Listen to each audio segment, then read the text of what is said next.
Guys, কখনো কি ভেবে দেখেছো যে একটা গেম কতটা ভয়ঙ্কর হতে পারে? আজকের গল্পটা এমন একজন ছেলেকে নিয়ে, যে কিনা একটা সময় পড়ালেখায় খুবই ভালো ছিল, কিন্তু ফ্রি ফায়ারের নেশায় পড়ে সে তার জীবনের সব থেকে গুরুত্বপূর্ণ মুহূর্তগুলো হারিয়ে ফেলেছে। ছেলেটা কি এমন করেছিল, আর ছেলেটার গোল কি ছিল? গাইস, বিশ্বাস করো, এই গল্পটা শোনার পর তোমার চোখের পানি তুমি ধরে রাখতেই পারবে না। Double তো kill. চলো আজকের গল্পটি শুরু করি। সুহান ছিল ঢাকার মধ্যবিত্ত পরিবারের ছেলে। ক্লাস 10-এ পড়ে। পড়াশোনায় খুবই ভালো। প্রতিবার স্কুলের পরীক্ষায় প্রথম থেকে পঞ্চমের মধ্যে তার রোল থাকতো। বাবা ছিলেন ব্যাংকের অ্যাকাউন্টেন্ট, আর মা হলেন গৃহিণী। তাদের পরিবারটা আনন্দ এবং খুশি দিয়ে ভরা ছিল। প্রতিদিনের মতো আজকে সুহান তার স্কুলে যায়। স্কুলের বন্ধু রিয়াদ এসে বলল, দোস্ত, তুই কি ফ্রি ফায়ার খেলিস? সুহান মাথা নাড়িয়ে বলল, না বন্ধু, এই গেমটার নাম অনেক শুনেছি, কিন্তু কখনোই খেলা হয় নাই।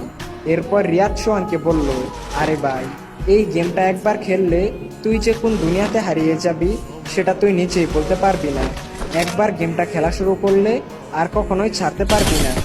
এরপর রিয়াদ নিজের মোবাইলে গেমটা ওপেন করে সোহানকে দেখালো। গেমের সুন্দর লবি, গুলি চালানোর আওয়াজ আর গ্রাফিক্স সব মিলিয়ে সোহানের ভিতরে গেমটা খেলার জন্য এক ধরনের উত্তেজনা সৃষ্টি হয়। তারপর স্কুল শেষ করে বাসে আসার পর সোহান তার বাবার মোবাইলে গেমটা ডাউনলোড করলো। এরপর থেকেই সোহান মাঝে মধ্যে ফ্রি ফায়ার গেমটা খেলতো। প্রতিদিন আধা ঘন্টা থেকে 1 ঘন্টার মতো গেমের দুনিয়াতে হারিয়ে যেত।